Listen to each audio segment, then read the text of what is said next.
Hello dear students, welcome back to our YouTube channel. आज हम यहाँ पर next topic system of the non homogeneous linear equation ये समझेंगे। लास्ट पार्ट में हम लोगों ने समझा था system of the homogeneous linear equation. इसमें आप लोग नए नए मेथड समझेंगे कि आप लोगों के पास कब यूनिक सोल्यूशन होता है, इनफाइनाइट मैनी सोल्यूशन होते हैं और नो सोल्यूशन होते हैं, कब आप लोगों का सोल्यूशन कंसिस्टेंट होता है और कब आप लोगों का सोल्यूशन इनकंसिस्टेंट होता है। तो भाई वर्किंग मेथड मैं आप लोगों को दिखा देता हूँ। जब आप लोगों को एक बार इसका वर्किंग मेथड पता चल गया, फिर आप लोग सारा का सारा समझ जाएंगे कि क्या कंसेप्ट रहने वाला है यहाँ पर। तो सबसे पहले मैं एक चीज बता दूं आप लोगों को कि एक मैट्रिक्स हम लोग नया पढ़ेंगे, ऑगमेंटेड मैट्रिक्स। मैंने अभी तक के लेक्चर्स में कभी इसका जिक्र नहीं करा है, बट फिर भी मैं आप लोगों को बता दूं कि ऑगमेंटेड मैट्रिक्स को हम लोग लिखते कैसे हैं। तो यार ऑगमेंटेड मैट्रिक्स की रिप्रेजेंटेशन कुछ ऐसी होती है कि हमारे पास दो मैट्रिक्स होते हैं ए और बी। मान लीजिए ये सारा का सारा पार्ट, ये वाला इतना डॉट से इधर इधर, ये वाला पार्ट मेरा ए मैट्रिक्स है और डॉट के इधर वाला मेरा मैट्रिक्स बी है। तो बस जब हम दोनों को कंबाइन करके लिख दे ए डॉट बी ऐसा करके लिख दे, है ना, तो आप लोग तब आप कह सकते हैं कि अपना ये मैट्रिक्स जो है ये ऑगमेंटेड मैट्रिक्स हो जाएगा। अब ये क्यों जरूरी है? क्योंकि यही हमें बताया करेगा कि हमारा सोल्यूशन जो है वो यूनिक है, इनफाइनाइट है, कि नो सोल्यूशन वाला रहने वाला है। तो प्रोसेस में आप लोगों को दिखा देता हूँ भाई वर्किंग मेथड क्या है इन क्वेश्चंस को सॉल्व करने का। इसका जरूर एकदम फोटो खींच लेना भाई, स्क्रीनशॉट लेके रख लेना इसका। और यही काम आने वाला है आपके। कभी भी आपको पूछा जाए, कुछ भी पूछा जाए, इवन इनकंसिस्टेंट कंसिस्टेंट भी पूछा जाए, तब भी आप लोगों को यही वाला मेथड लगाना। अब यहाँ पर है क्या क्या चीज देखिएगा। ये जो डिनोशन है आप लोग जानते होंगे कि हम लोग इसको रैंक बोलते थे, है ना, रैंक की ये डिनोशन थी। तो अब बस काम कुछ ऐसा रहेगा कि हम लोग ऑगमेंटेड मैट्रिक्स का रैंक निकाला करेंगे और अपने ए वाले मैट्रिक्स का रैंक निकाला करेंगे। जब भी ऐसी चीजें निकाल लें हम, उसके बाद अपना आंसर कंक्लूड करने की शुरुआत हम लोग करते हैं। तो जैसे कि यहाँ पर क्या आ रहा है, अगर अपने पास rank of A is less than rank of augmented matrix A B हो गया, तब आप लोग क्या मिल जाएगा, इनकंसिस्टेंट मिल जाएगा, यानी कि नो सोल्यूशन मिल जाएगा। अगर आप लोगों का rank of A is equal to rank of augmented matrix b is equal to n, n यानी कि नंबर ऑफ अननोन कह लीजिए, या फिर नंबर ऑफ कॉलम्स भी कह सकते हैं आप लोग इसको, तब आप लोगों का सोल्यूशन कंसिस्टेंट हो जाएगा और इस केस में आपको यूनिक सोल्यूशन मिल जाएगा। लेकिन अगर आप लोगों का ये दोनों चीजें बराबर हुई, ठीक है ना, rank of augmented matrix A b और रैंक ऑफ ए ये बराबर हुआ, लेकिन आपका इसकी जो वैल्यू हुई लेस देन एन हुई, तब आप लोग क्या करेंगे, तब आप लोग अपना आंसर इनफाइनाइट मैनी सॉल्यूशंस लिखेंगे। उस केस में भी मिलेगा कंसिस्टेंट ही, इस केस में भी कंसिस्टेंट मिलता है, लेकिन इस केस में आप लोगों के पास इनफाइनाइटली मेनी सॉल्यूशंस होंगे, मतलब आपका आंसर के टर्म में आएगा, बेसिकली ये चीज। ठीक है, सो ये बेसिक्स ऑफ वर्किंग मेथड है। रैंक निकालना आप लोग जानते हैं। और फिर अब काम करेंगे, प्रैक्टिस करते हैं। चार क्वेश्चन लेकर आया हूँ, चारों के चारों क्वेश्चन आप लोगों के लिए अलग अलग टाइप के लाया हूँ। लास्ट क्वेश्चन को अच्छे से देखना, क्योंकि वैसे टाइप के क्वेश्चन हमेशा आप लोगों के पास एग्जाम में पूछे ही जाते हैं। तो चलिएगा, पहला क्वेश्चन देखते हैं हम लोग। जैसे कह रहे हैं, show that the system of the equation this is inconsistent. अब हमें शो करने के लिए बोल दिया गया है इस चीज को। अगर यार शो करने के लिए बोल दिया गया है, तो शो करने के लिए हम कंडीशन जानते हैं कि हमारी कौन सी कंडीशन यहाँ पर सेटिस्फाई होगी इनकंसिस्टेंट के लिए। यस, पहली वाली, ये वाली कंडीशन है ना, जिसमें रैंक ऑफ ए आप लोगों का less than rank of A augmented matrix b मिलेगा आपको। तो चलिए स्टार्ट करते हैं। यहाँ पे वेरिएबल्स देख लीजिए। यहाँ पर जो वेरिएबल्स हैं वो अपने पास है चार, चार है ना, ये देखो, एक्स वाई जेड और टी वेरिएबल्स हैं चार। इक्वेशन नहीं है एन, ठीक है ना, अननोन, अननोन मतलब वेरिएबल्स। तो यार शुरुआत करते हैं। सबसे पहले हम लोग बना लेते हैं अपना A X is equal to B type का फॉर्मेट। तो यहाँ पर क्या आ जाएगा, ए मैट्रिक्स अगर मैं लिखूं तो वो मिल गया 1 1 2 1 2 3 -1 -2। अगला मिल गया 4 5 3 0, ये मिल गया। और जो x आ जाएगा वो आ जाएगा x Y z t is equal to में b है तो 5 2 और 7 आ जाएगा। ये चीज इस तरीके से अपने पास बन गई है। यहाँ पर ये वाला जो है मैट्रिक्स a है, ये वाला मैट्रिक्स x है और ये वाला मैट्रिक्स अपने पास b मैट्रिक्स रहेगा। तो चलो अब सबसे पहले हम लोग ऑगमेंटेड मैट्रिक्स का रैंक निकालते हैं और फिर देखते हैं कि अपना आंसर क्या आता है। a ऑगमेंटेड b, ये चीज निकालते हैं। तो लिखने का फॉर्मेट क्या रहेगा, लिखने का फॉर्मेट भाई ए और बी वाले को इकट्ठा करके हम लोग लिख देंगे, जैसे 1 1 2 1 ऐसा करके ये आ जाएगा। और यहाँ पे 5 2 और 7 लिख देते हैं, यहाँ पे 2 3 -1 -2 और लास्ट में 4 5 3 0। ये सारी की सारी हमने इस तरीके से चीजें लिख दी। रैंक निकालना है ऑगमेंटेड मैट्रिक्स का। एक चीज मैं आप लोगों को बता दूं भाई, जो ऑपरेशन हमारे इधर लगेंगे ना, इधर सेम ऑपरेशन यहाँ पर भी लगते हैं, क्योंकि जब हमने होमोजीनियस पढ़ा था वहां पर राइट हैंड साइड में आप लोगों के पास जीरो होता है, तो इस जगह पे कोई ऑपरेशन खास लगते नहीं, मतलब कोई असर ही नहीं हो पाता ना। लेकिन यहाँ पर दोनों तरफ हमारे ऑपरेशन लगेंगे। अगर आप रो ऑपरेशन लगा रहे हैं तो पूरा पूरा रो ऑपरेशन पूरी की पूरी रो के ऊपर लगेगा, आप ये मानकर चलिएगा। तो सबसे पहले मैं यहाँ पर अगर मैं इसको जीरो बनाने की कोशिश करूं तो वो कैसे बनेगा, जब R2 के ऊपर हम लोग ऑपरेशन लगा दें R2 - 2R1, और ऐसा ही चीज R3 के लिए लगा दे R3 - 4R1, ये बना दे। अगर ऐसा कुछ बना दे तो देख लेते हैं अभी अपने पास बनेगा क्या। यहाँ पर तो ये ऑगमेंटेड मैट्रिक्स का ये ऐसे आ गया। तो यहाँ पे पहली रो तो हम एज इट इज रख रहे हैं, 1 1 2 1 एज इट इज आ। 5 को भी हम एज इट इज रखेंगे। अब करते हैं R2 - 2R1। तो पहले केस में तो भाई आप लोगों के पास जीरो आ गया। अगले केस में क्या आ जाएगा, 3 - 2 आ जाएगा, यानी कि 1 -1 आगे क्या आ जाएगा, -1 - 2 टाइम्स ऑफ 2, तो ये बन गया -1 - 4 यानी कि -5 आ जाएगा। उसके बाद आप लोग -2 -2, तो ये मिल गया -2। यहाँ पर मिल जाएगा 2 - 2 टाइम्स ऑफ 5, तो यहाँ मिल गया -6 -8 हाँ, तो यहाँ मिल जाएगा -8 नॉट -6।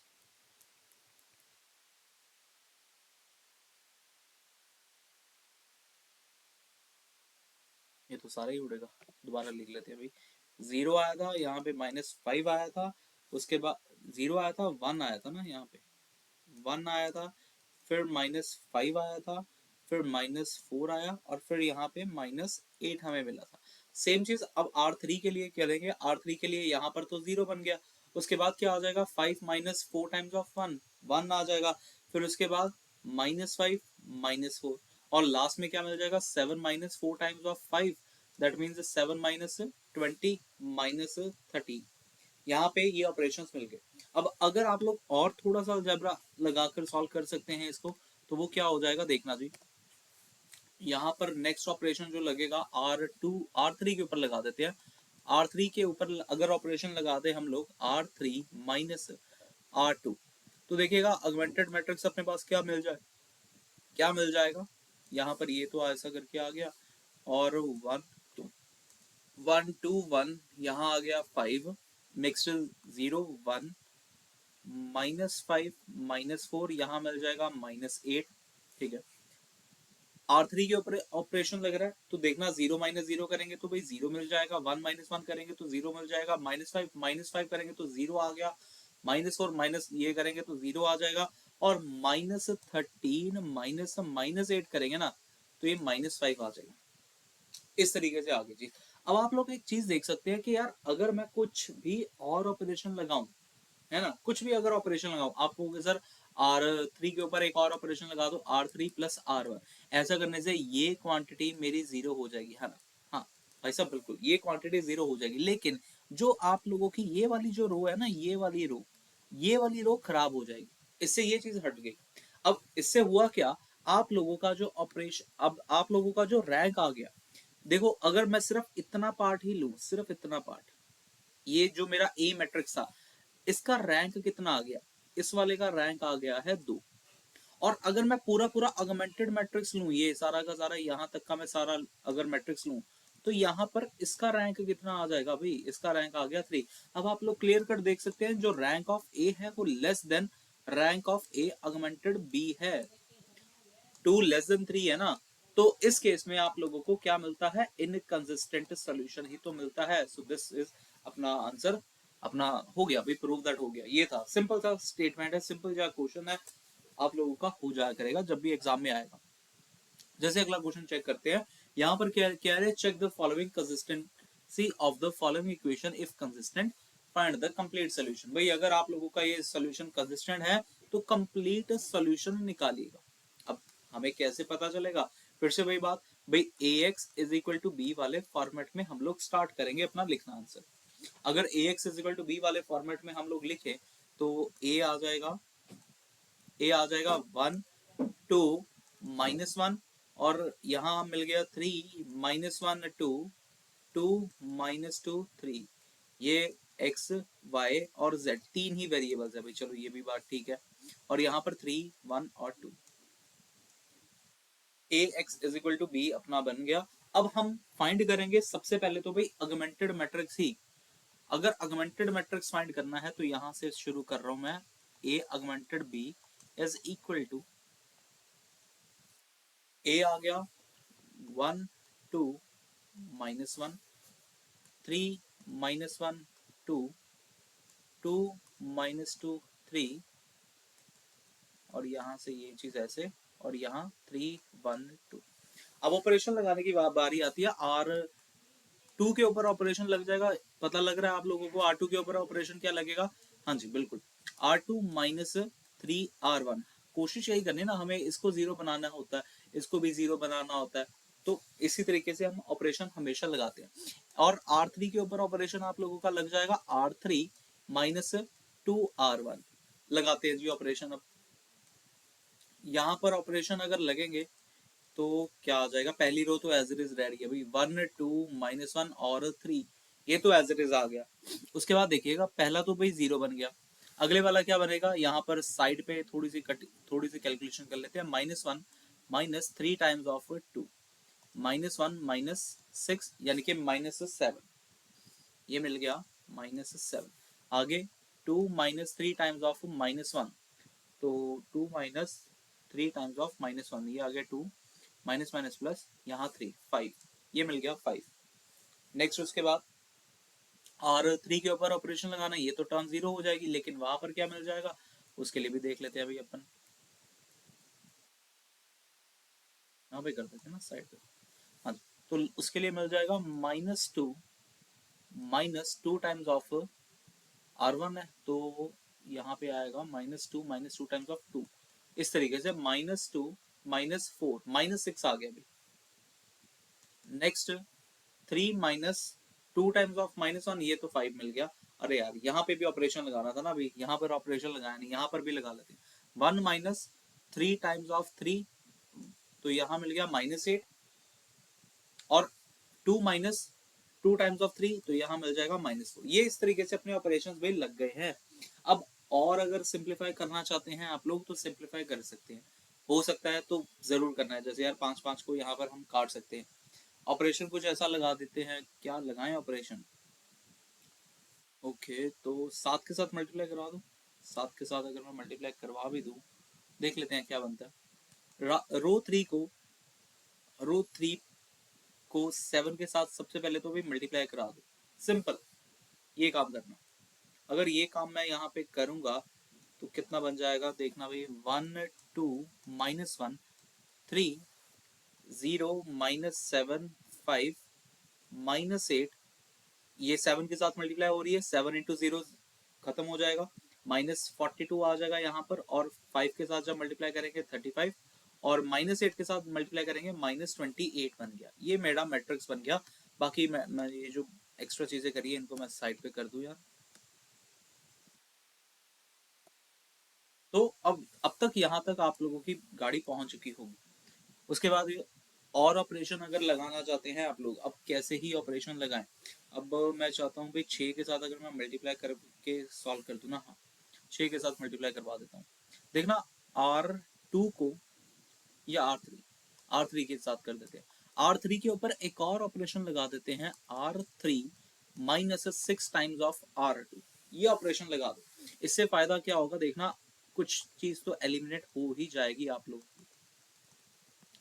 पहले वाला तो कांस्टेंट रह रहा है 1 2 -1, तो एज इट इज। सेकंड वाला भी as it is 0 -7 5 as it is, यहाँ पर भी as it is 3 -8 as it is. लेकिन अब कैलकुलेशन करने की बारी आती है तो यहाँ पर हम लोग कैलकुलेशन कर लेते हैं।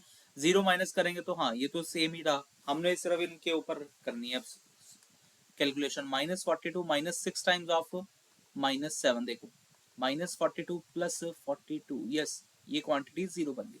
उसके बाद आगे 35 -6 टाइम्स ऑफ 5, तो ये 35 5 आ गया भाई, ये तो 5 आ गया।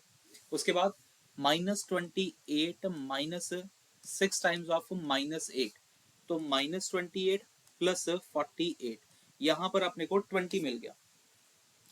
तो क्या कुछ और ऑपरेशन भी लग सकते हैं क्या आप लोगों के पास? देखो मुझे तो नहीं लग रहा कोई और ऑपरेशन अगर आप लोग लगाएं तो नहीं बन पाएगी ना गाड़ी। हाँ ओके, कोई 5 के साथ 5 काट दे अगर, नहीं फिर भी नहीं हो सकता। हाँ कुछ भी और ऑपरेशन नहीं लग सकता आप लोगों के पास। तो यहाँ से क्लियर कट पता चल गया कि रैंक ऑफ ए कितना आ गया, वो तो 3 आ गया। रैंक ऑफ ए के लिए सिर्फ हम लोग इतना पार्ट ही देखते हैं, इतना है ना। और रैंक ऑफ ऑगमेंटेड मैट्रिक्स के लिए पूरा पूरा मैट्रिक्स देखेंगे, इसका भी जो रैंक है वो भी 3 आ गया। अब जब आप लोगों के पास ये दोनों चीजें सेम आ जाए, अब आप लोग देखिएगा आप लोगों के पास अननोन्स, नंबर ऑफ वेरिएबल्स वो कितने थे, वो भी आप लोगों के पास 3 थे। और जब भी अपने पास ये दोनों तीनों की तीनों चीजें मैच कर जाएंगी, तब आप लोगों का सोल्यूशन क्या होता है, कंसिस्टेंट होता है। अगर कंसिस्टेंट है तो कौन सी कैटेगरी रहेगा, कैटेगरी आप लोगों के पास यूनिक सोल्यूशन रहेगा जी, यूनिक सोल्यूशन। अब यूनिक सोल्यूशन रहेगा है ना। यूनिक सोल्यूशन को सॉल्व कैसे करते हैं ये नया काम है। अब समझिएगा यूनिक सोल्यूशन कैसे हम लोग फाइंड करेंगे, उनके आंसर क्या क्या हो सकती हैं, एक्स वाई जेड की वैल्यू क्या क्या हो सकती है। देखो ये जो आप लोगों का लास्ट मैट्रिक्स आया ना, इसके अकॉर्डिंग हम लोग अपनी एक्स वाई जेड की वैल्यूज को फाइंड करेंगे। जैसे अगर मैं इक्वेशन लिखना चाहूँ ना, ये क्या है, ये मैं अगर मान लो मैं इसको ऐसा लिखूं, 1 2 -1, यहाँ आ गया 0 -7 5, यहाँ 0 0 5, और यहाँ पे मानकर चलिएगा x Y Z is equal to 3 -8 और 20। ये चीज इस तरीके से अगर मैं ऐसा मान के चल रहा हूँ, क्योंकि मानना क्या है, होगा ही होगा, क्योंकि लास्ट हमने जब सॉल्यूशन पढ़ा था होमोजीनियस वाला, उसमें भी हमने इसी तरीके से कुछ फाइंड करा था। अब आप लोगों को क्या करवाना है, इक्वेशंस को मल्टीप्लाई, जैसे बेसिक में हम लोग करवाते हैं। तो यहाँ पे बन जाएगा x plus 2y minus z is equal to 3। पहली इक्वेशन ये आ जाएगी। अगली equation -7y plus 5z is equal to -8 आ जाएगी। और last equation 5z is equal to 20 आ जाएगी। ये इक्वेशन अपने पास बन जाएगी। 5 और 20 को कैंसिल कर दीजिए आप लोग, तो z की वैल्यू अपने पास आ गई है 1। अगर z 1 आ गया, इसमें हम लोग अब सब्सटीट्यूट करेंगे, देखना क्या मिलेगा। -7y plus 5 is equal to -8, so -7y is equal to -8 -5, ऐसा मिल जाएगा। क्या कुछ गड़बड़ हुई है? 20 था ना वहां पे, यहाँ पे ऑपरेशन मैंने लगाया, हाँ लगाया तो था यहाँ पे भी ऑपरेशन, ठीक है।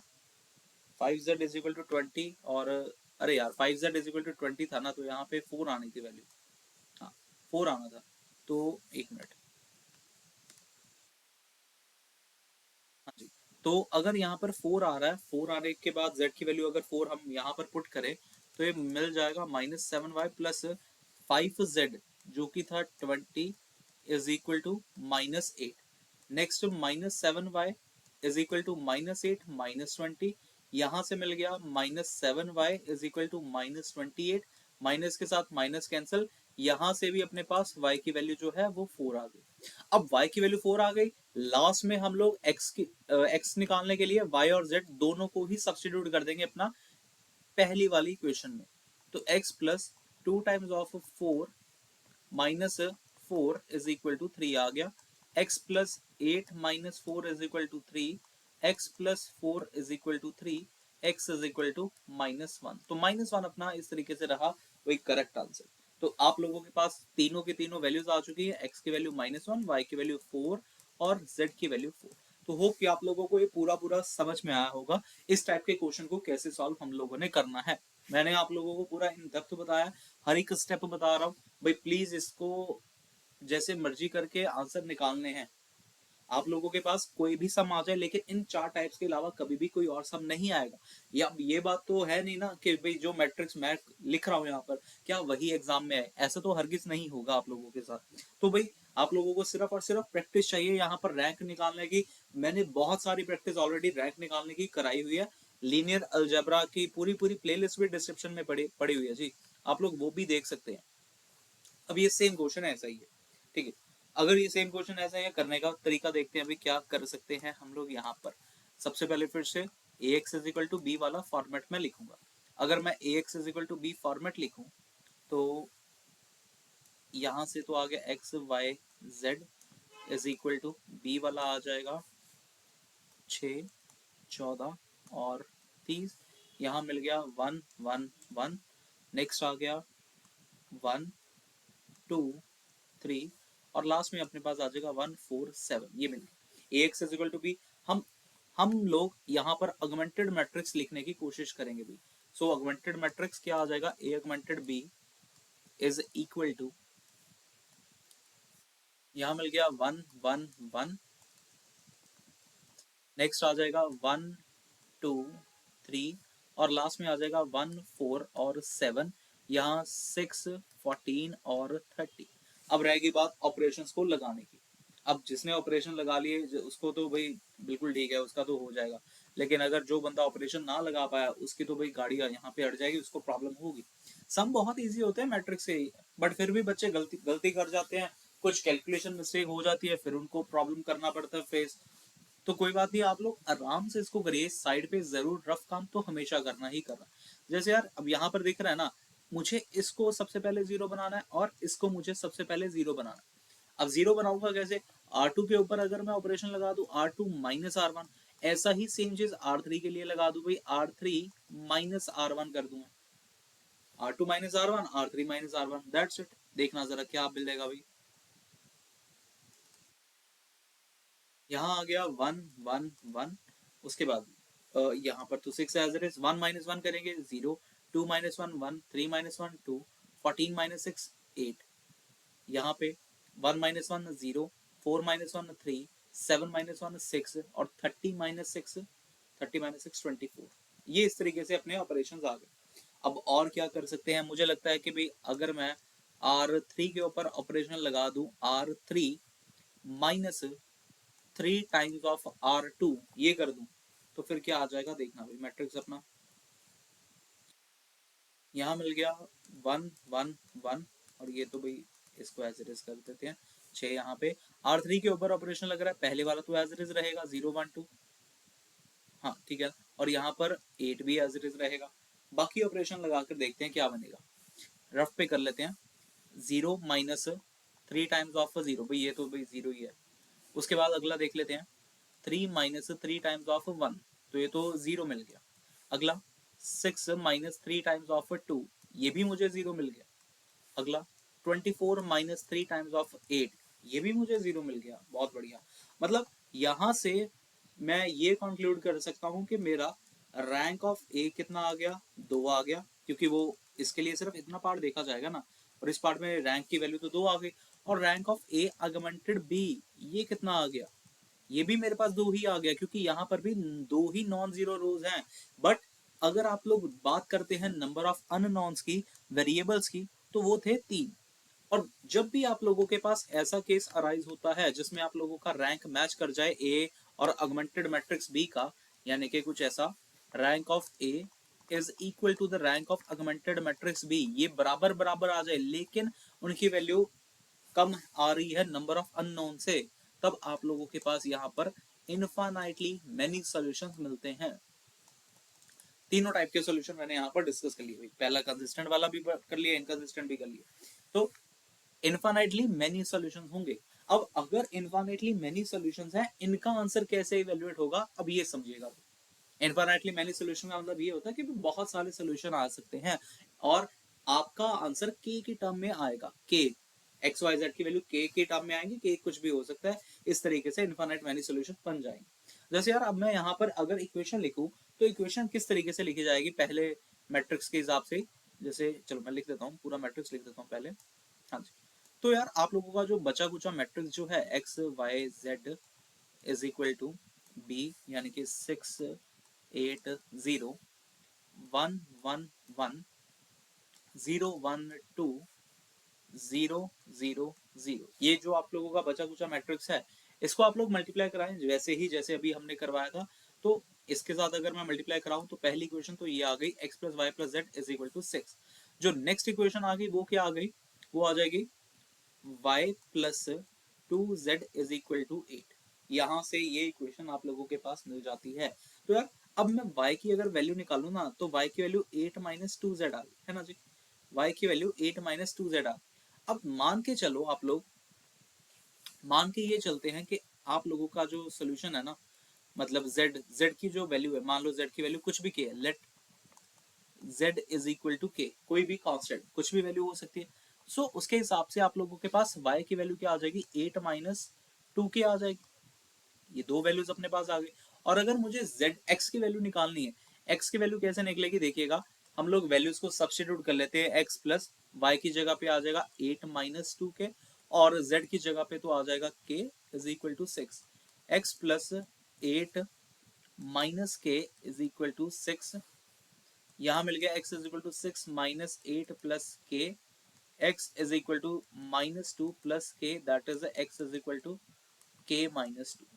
तो अब आप लोग क्लियर कट देख सकते हैं भाई, आप लोगों का जो सोल्यूशन आ रहा है वो इन टर्म्स ऑफ k आ रहा है। अगर k के टर्म में आएगा, k की वैल्यू 1 2 3 कुछ भी आप लोग पुट करते जाइए, आप लोगों के पास बहुत सारे सोल्यूशन मिलने वाले हैं। यहाँ पर लिख देना भाई k belongs to the integer, k belongs to the integer, या फिर k ऐसा लिख लेना where k is a parameter, ऐसा करके लिख लेते हैं, वेयर k इज अ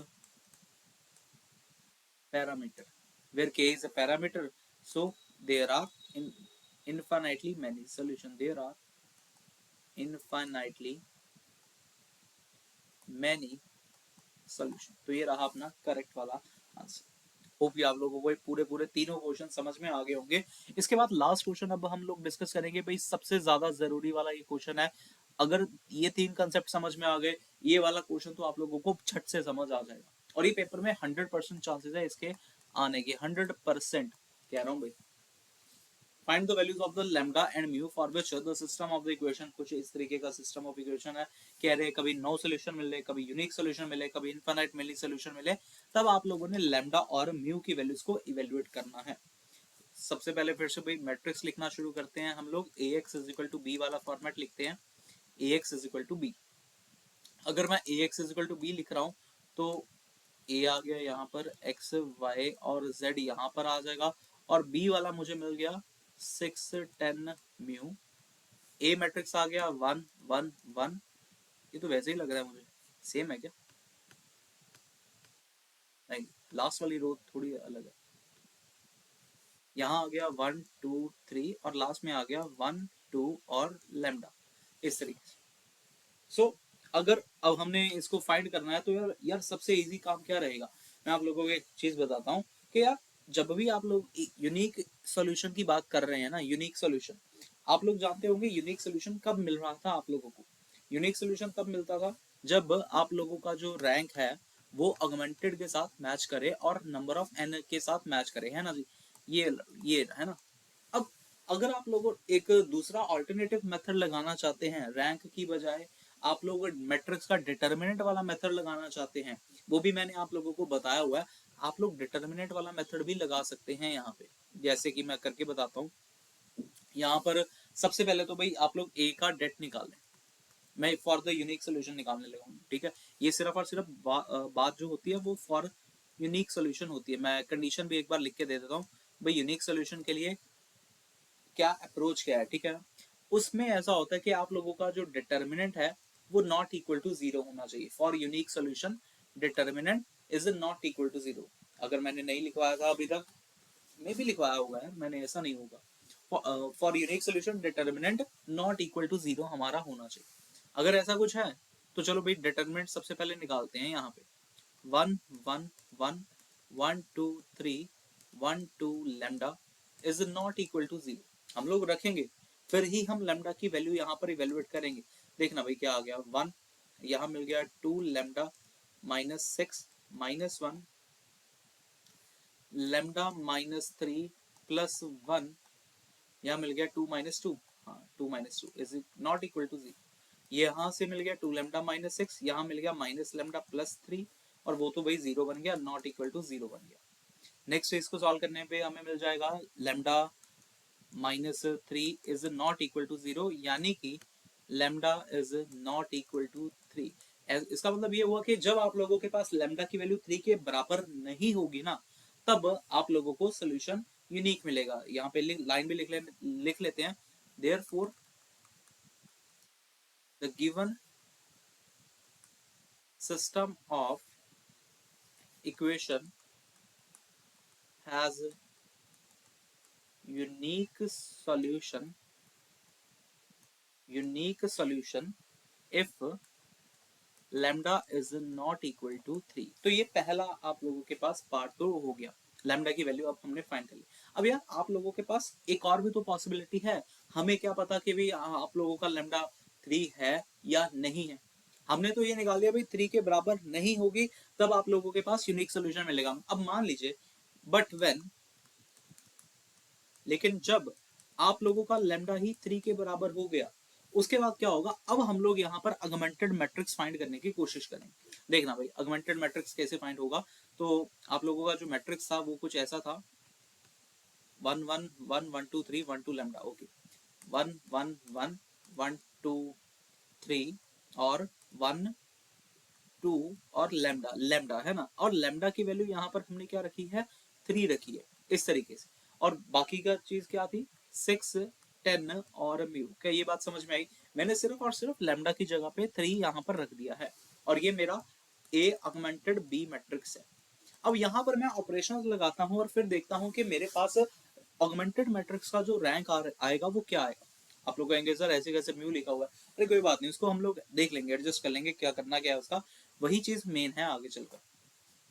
तो देखिएगा भाई, अगर मैं ऑपरेशन लगाऊं यहाँ पर, तो R2 के ऊपर ऑपरेशन लग सकता है R2 माइनस, अरे R2 के ऊपर ऑपरेशन लग सकता है R2 माइनस R1। ऐसा ही सेम चीज R3 के ऊपर ऑपरेशन लग सकता है R3, या फिर सीधा कर दूं, यहाँ पे 1 1 1 कर देते हैं। हाँ वैसे सीधा भी कर देते हैं, एक मिनट, इसको सीधा ही कर देते हैं। R3 मुझे लग रहा है सेम ही बन गया है ना, तो सेम ही अगर बन गया तो पहले ही इसको 0 0 कर देते हैं।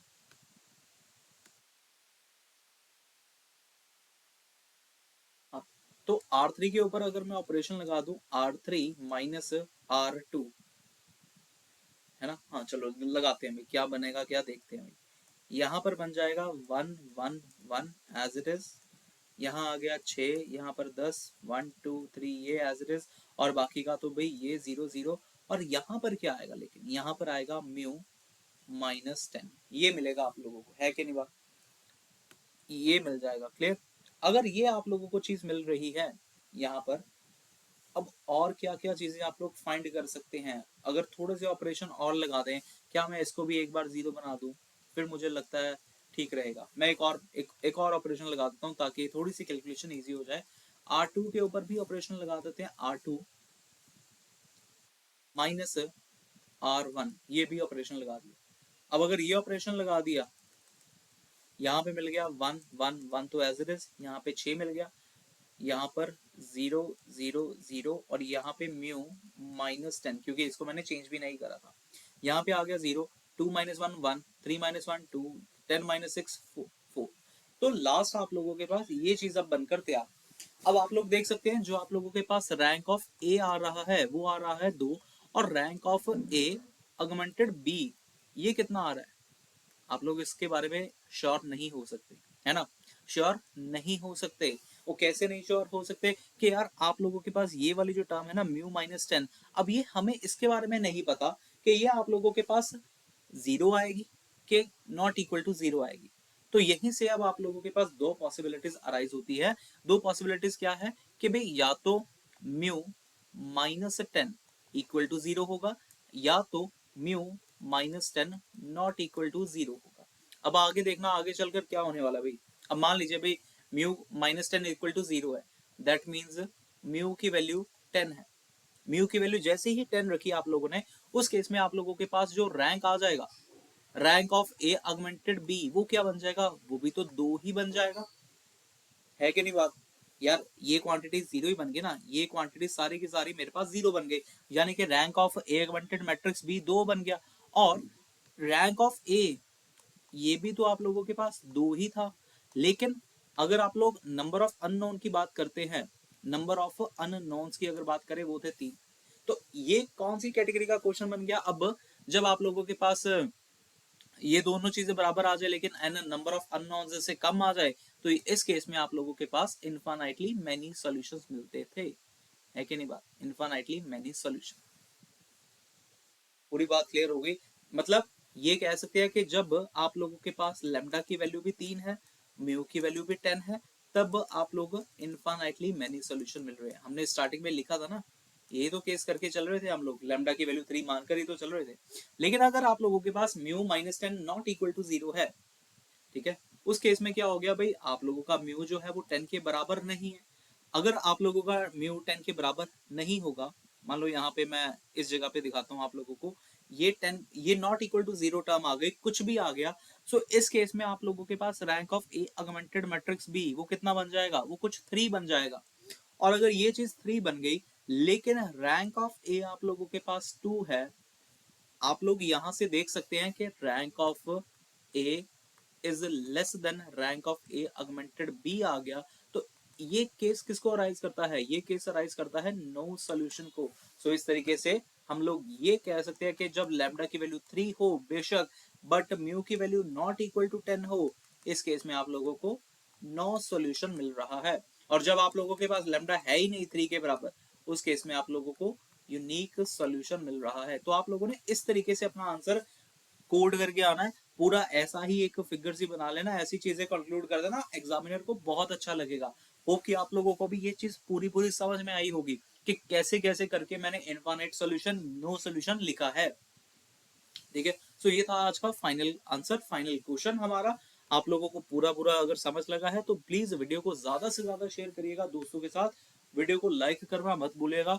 और व्हाट्सएप चैनल का लिंक भी डिस्क्रिप्शन में गिवन है। लीनियर अलजेब्रा की पूरी पूरी प्लेलिस्ट अभी तक के जितने पार्ट्स मैंने यहाँ पर करे हैं वो भी डिस्क्रिप्शन में गिवन है जी, आप लोग वहां पर वो वीडियोस देख सकते हैं इसी चैनल पर। ठीक है, सो मिलते हैं नेक्स्ट पार्ट में। Have a good day, take care, bye bye ji.